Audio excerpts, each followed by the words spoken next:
नमस्कार दोस्तों, क्या आप सिविल रिपोर्ट से सेटल लोन अकाउंट रिमूव कर सकते हो? सेटल स्टेटस कैसे रिमूव करोगे सिविल रिपोर्ट से, इस टॉपिक में मैं पहले भी वीडियो बनाया हूं। मैं दोबारा इस टॉपिक में वीडियो बना रहा हूं इसलिए क्योंकि मेरा बहुत सारा व्यूअर्स मेरे को फ़ोन करके बोल रहे हैं, सर मैं आपका वीडियो देखा हूं, उसके बाद मैं बैंक मैनेजर के पास गया हूं सेटल स्टेटस को रिमूव करने के लिए, मगर बैंक मैनेजर बोल रहे हैं कि सेटल स्टेटस हम लोग रिमूव नहीं कर पाएंगे, फर्दर पेमेंट भी नहीं ले पाएंगे। इस टाइप का प्रॉब्लम ज़्यादातर पीएसयू बैंक में हो रहा है। पॉपुलर प्राइवेट बैंक जैसे कि आईसीआईसीआई बैंक, एचडीएफसी बैंक, वहाँ पे सेटल स्टेटस बहुत जल्दी रिमूव हो जाता है। वहाँ पे आप अप्रोच करोगे तो, क्योंकि वो लोग बहुत ऑर्गेनाइज हो चुका है।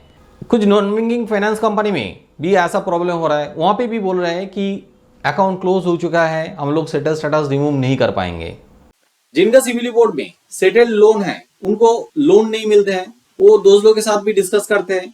कोई फ्रेंड ये भी कहते हैं, भाई आपका सिविल रिपोर्ट में एक बार सेटल स्टेटस चलाया है, ये कभी भी रिमूव नहीं हो सकते हैं। ऊपर से आप गूगल में सर्च करोगे, देखोगे, यूट्यूब में सर्च करोगे, वहां पे कुछ लोग ये भी कहते हैं कि सेटल लोन अपने आप रिमूव हो जाता है। क्या ये बात सही है? मैं यहाँ पे हर पॉइंट को लेके डिटेल में डिस्कस करेंगे। मैं 7 साल से ज्यादा टाइम के लिए सिविल रेक्टिफिकेशन का काम करता हूँ। मेरा पर्सनल एक्सपीरियंस भी आप लोगों के साथ शेयर करेंगे और यहाँ पे ये भी मैं दिखाएंगे कैसे आप सिविल में कंप्लेन करोगे। जो नया अपडेट आया है वो भी बताएंगे। वीडियो एंड तक दिखते रहिए। अब आता है सेटलमेंट क्या होता है। कोई कस्टमर लोन लेने के बाद टाइमली ईएमआई पेमेंट नहीं कर रहा है, कंटिन्यूली 3 महीने पेमेंट नहीं करेगा तो लोन अकाउंट एनपीए स्टेटस में चला जाता है।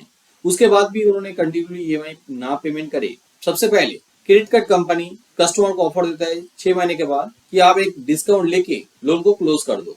वहां पे कस्टमर को पूरा पैसा देना नहीं पड़ता है जितना आउटस्टैंडिंग हुआ है, तो वहां पे कस्टमर डिस्काउंट लेके उस अकाउंट को क्लोज कर दे तो वहां पे सेटलमेंट हो जाता है।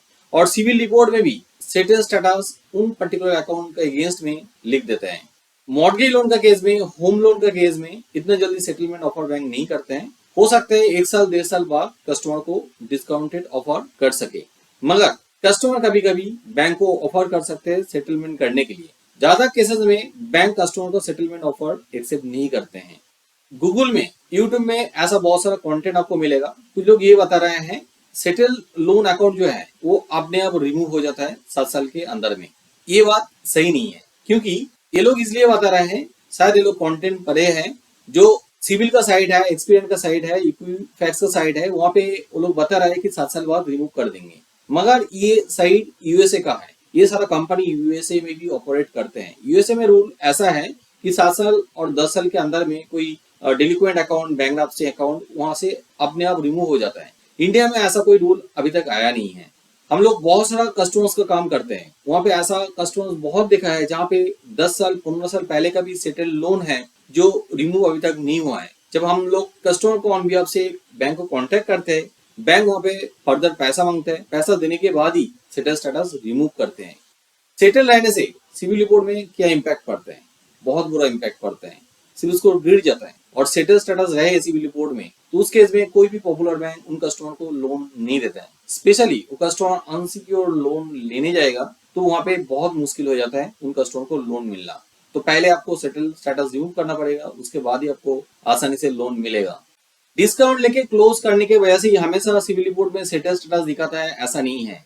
कभी कभी अननोन लोन चला आता है सिविल रिपोर्ट में, जिसके वजह से भी सेटल स्टेटस दिखा सकता है आपका सिविल रिपोर्ट में। इसके अलावा आपने डिस्काउंट लेके क्लोज किया है, उसके लिए तो जरूर आपका सिविल रिपोर्ट में सेटल स्टेटस आएगा। मगर ऐसे भी हो सकता है कभी कभी बैंक का गलती से कोई एरर के वजह से सेटल स्टेटस दिखा सकते हैं जहाँ पे आपने पूरा पैसा पेमेंट कर दिया। ऐसे भी हो सकता है सेटलमेंट करने के बाद भी आपने फर्दर पेमेंट किया है सेटल स्टेटस को रिमूव करने के लिए, फिर भी वो सेटल स्टेटस आपका अकाउंट से रिमूव नहीं हुआ है। तो ये आप कैसे रिमूव करोगे ये भी आपको पता होना चाहिए। देखिए, पहला केस में जो अनलोन लोन अकाउंट है, ये लोन अकाउंट पूरा आपका रिमूव हो जाएगा। दूसरा जो केस मैं बताया हूँ, यहाँ पे लोन अकाउंट रिमूव नहीं होता है, सिर्फ सेटल स्टेटस रिमूव होता है। लोन जैसे के तैसे आपका सिविल रिपोर्ट में रहेगा। पहला केस जो अनलोन लोन सिविल रिपोर्ट में चला आता है, ये किस लिए होता है पहले आपको जानना चाहिए। यहाँ पे 2 कस्टमर है, mister A and mister B. दोनों का नेम सिमिलर है। नेम सिमिलरिटी की वजह से कभी कभी सिविल में एक दूसरे के साथ डेटा मिक्सिंग हो जाता है। मिस्टर ए जितना सारा लोन लिया है टाइमली पेमेंट कर रहे हैं, कोई भी लोन सेटल नहीं किया। मिस्टर बी लोन लिया था और 1 या तो 2 लोन सेटल किया है।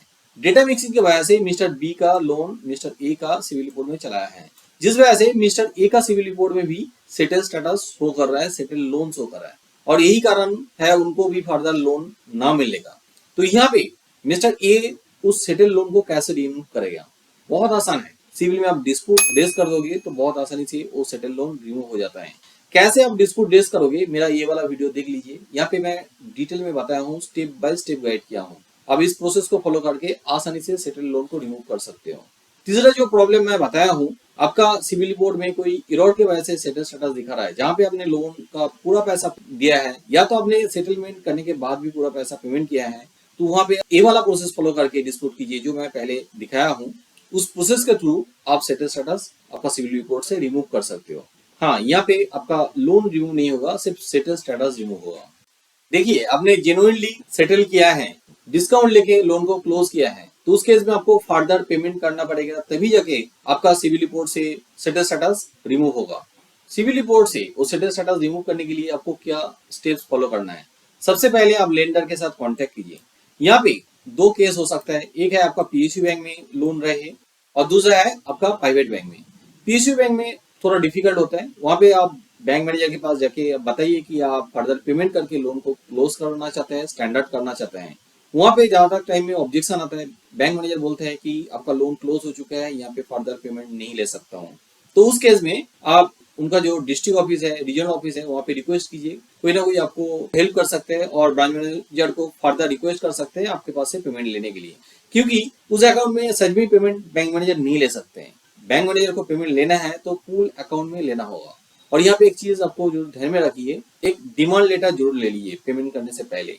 प्राइवेट बैंक का केस में बहुत आसान हो जाता है, यहाँ पे आप ईमेल कर दोगे तो वहां से एक डिमांड लेटर भेज देता है और उस डिमांड लेटर के बेसिस में आपको पेमेंट करना होगा। वो लोग उनका जो पूल अकाउंट है, पूल अकाउंट भेज देता है, वहां पे आप एनईएफटी या तो फंड ट्रांसफर कर दीजिए। उसके बाद आप मनी रिसीप्ट भी रख दीजिए। और एक चीज जरूर ध्यान में रखिए, दोनों केस में आप नो ड्यू सर्टिफिकेट जरूर लें। पहले एक बार आपको नो ऑब्जेक्शन सर्टिफिकेट मिला था, मगर वहां पे कॉम्प्रोमाइज सेटल ये मेंशन किया था। अभी आपको स्टैंडर्ड क्लोज हुआ है, ये दोबारा लेना चाहिए, क्योंकि ये एनओसी आपको सिविल में भी भेजना है सेटल स्टेटस को रिमूव करने के लिए। इसके बाद आप सिविल में डिस्प्यूट रेज कर दीजिए। डिस्प्यूट आप दो तरह से कर सकते हो, एक लॉगिन करके कर सकते हो, जो पहले मैं एक वीडियो बताया हूँ, इस वीडियो फॉलो करके आप कर सकते हो, और दूसरा है रिटर्न कंप्लेन कर सकते हो। अब रिटर्न कंप्लेन कैसे करोगे वो प्रोसेस मैं यहाँ पे दिखाता हूँ। इसके लिए सिविल का जो ऑफिशियल वेबसाइट है civil.com में जाइए। यहाँ पे देखिए सपोर्ट ऑप्शन है, यहाँ पे क्लिक कीजिए। इसके बाद click here to know the details, यहाँ पे क्लिक कीजिए।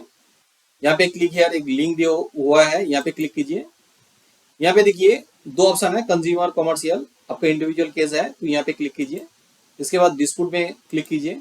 इसके बाद डिस्प्यूट अकाउंट सेक्शन तो स्क्रॉल करके चलाइए। यहाँ पे क्लिकिंग हेयर जो लिंक दिया हुआ है यहाँ पे क्लिक कीजिए। जैसे आप वहाँ पे क्लिक करोगे ये पेज ओपन हो जाता है। यहाँ पे न्यू एप्लीकेशन में क्लिक कीजिए। जैसे आप यहाँ पे क्लिक करोगे ये फॉर्म ओपन हो जाता है। यहाँ पे आपका नाम भर दीजिए, उसके बाद gender, date of birth, mobile number डाल दीजिए। मोबाइल नंबर वही डालिए जो आपका रजिस्टर्ड मोबाइल नंबर है जो लोन लेने के टाइम में आपने दिए थे। इसके बाद यहाँ पे ईमेल आईडी डाल दीजिए। आईडी प्रूफ यहाँ पे सिलेक्ट कीजिए, पैन कार्ड, और यहाँ पे पैन कार्ड नंबर डाल दीजिए।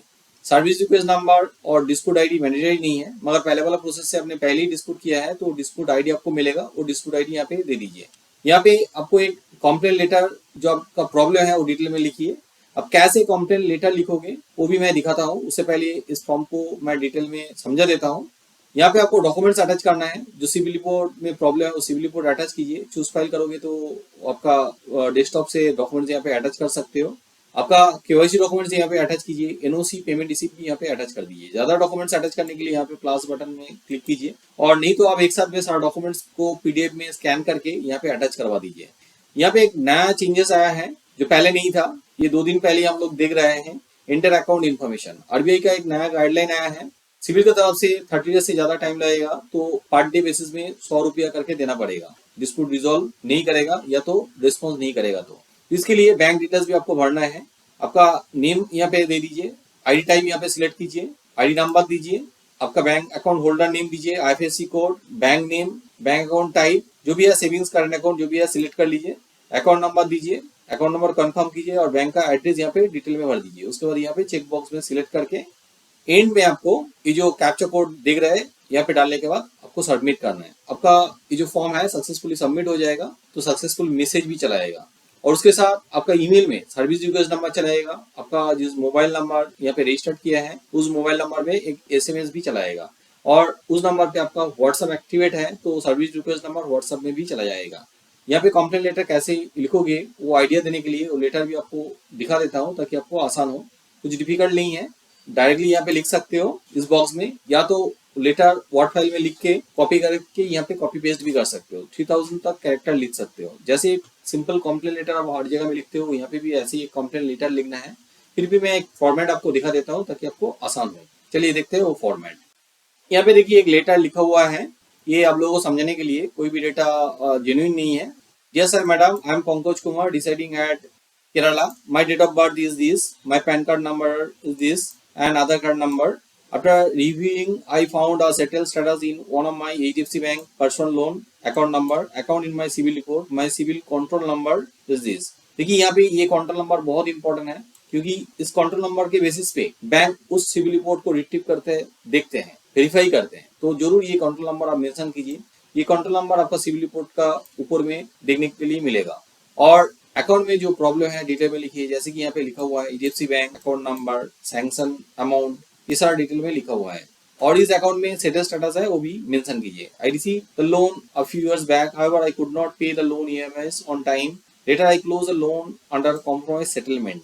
However, recently I contacted the respective lender to rectify my CIBIL report. As per their demand, I paid the OF amount of rupees 35,689 toward the loan to remove settle remark from my CIBIL report. So kindly remove the settle status, written off amount, total principal and settle amount from the loan account.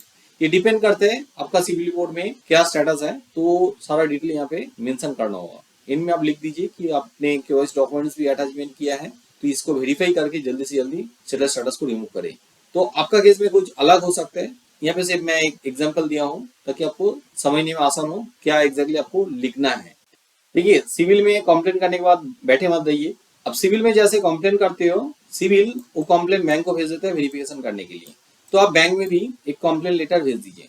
आप वहाँ पे एक complain letter भेजोगे तो आपका problem जल्दी से जल्दी सॉल्व हो जाता है, क्योंकि बैंक को दो कंप्लेन मिलता है और बैंक को पास डॉक्यूमेंट्स भी चलाता है, वो लोग जल्दी से वेरीफाई करके सिविल को मैसेज भेज देता है। यहाँ पे आपका प्रॉब्लम जल्दी सॉल्व होता है। और ये चीज आपको जरूर करना चाहिए क्योंकि सेटल लोन ऐसा एक अकाउंट है जो साइडलाइन में पड़े रहता है, अपने आप अपडेट नहीं होता है, तो आपको जरूर बैंक में भी एक ईमेल कर देना चाहिए।